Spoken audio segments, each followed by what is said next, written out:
Hello, welcome to dear engineering mathematics वालों, कैसी हो। तो आज हम स्टार्ट करने वाले हैं। जितने भी चीज़ पढ़े उसके ऊपर एक क्वेश्चंस कर लेते हैं, थोड़ा सा अच्छा सा और प्यारा सा नन्ना मुन्ना सा सवाल करते हैं यहाँ पे।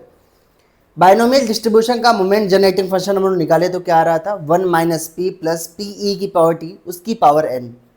एन यहाँ पे और यहाँ पे कैपिटल एन, कन्फ्यूज मत होना, दोनों नंबर ऑफ ट्रायल्स हैं हमारे पास। मीन कैसे निकलेगा, first derivative of moment generating function. Variance क्या आ जाएगा, mu two dash minus mu one dash का whole square. Sir mu two dash कैसे निकलेगा, भैया म्यू टू डैश क्या दिया है, म्यू वन डैश को आप एक मरतबा डिफ्रेंशिएट करोगे आ जाएगा। और याद करना लास्ट में T is equal to zero आप पुट्टाफिकेशन कर देना।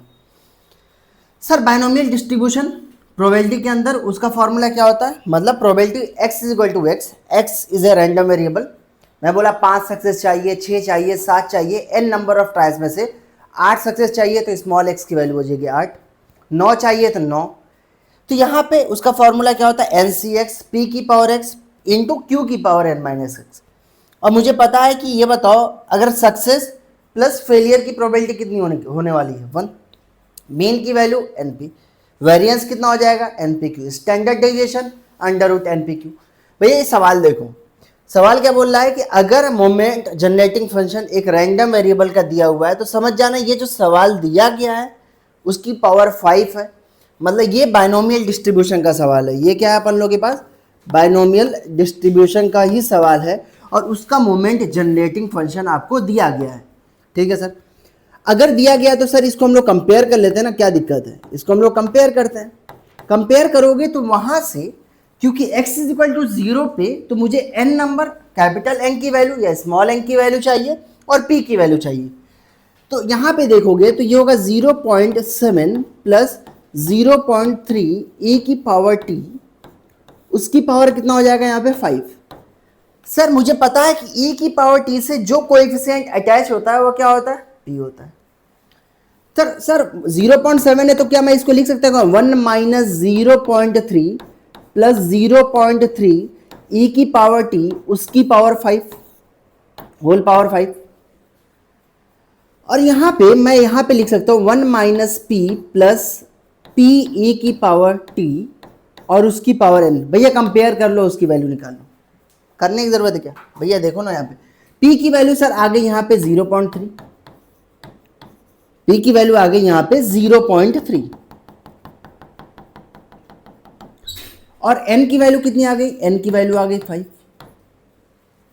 अब बोल रहा है क्या, प्रोबेबिलिटी। तो sir probability x is equal to X का जो फॉर्मूला होता है ये होता है एन सी एक्स पी की पावर x और q की पावर n माइनस एक्स। यहां तक क्लियर है। x की वैल्यू यहां पे 0 पुट्टाफिकेशन करो, x की वैल्यू यहां पे 0 पुट्टाफिकेशन करोगे तो ये वैल्यू आ जाएगी, n की वैल्यू होगी 5 C 0 और ये होगा 0.3 उसकी पावर ये हो जाएगा 0 और Q की वैल्यू हो जाएगी 0.7 और ये हो जाएगा यहाँ पे 5 माइनस 0। और आज से नहीं बचपन से पढ़ते जा रहे हैं, means any number whose power is 0 is 1, ये होगा 1। 5C 0 की वैल्यू भी कितनी होने वाली है 1, बचे क्या 0.7 की पावर 5। इसको सॉल्व करना, जो वैल्यू आएगा वही अपन लोग का आंसर होगा, जो वैल्यू आएगा वही अपन लोग का आंसर होने वाला। तो this is all about moment generating function. तो यहाँ पे आपका मोमेंट जनरेटिंग फंक्शन होता है खत्म। उसके बाद आगे अगला टॉपिक हम लोग स्टार्ट करने वाले हैं, कोई अच्छा सा टॉपिक लेके हम लोग स्टार्ट करेंगे। कोई इंजीनियरिंग मैथमेटिक्स का ही एक कोई भी एक कैलकुलस का टॉपिक ले लेंगे या डिफरेंशियल कैलकुलस का एक टॉपिक लेके हम लोग आगे धीरे धीरे बढ़ते रहेंगे। तो आप लोग इसको लाइक करो, सब्सक्राइब करो और शेयर करो इस चैनल को जितना हो सके।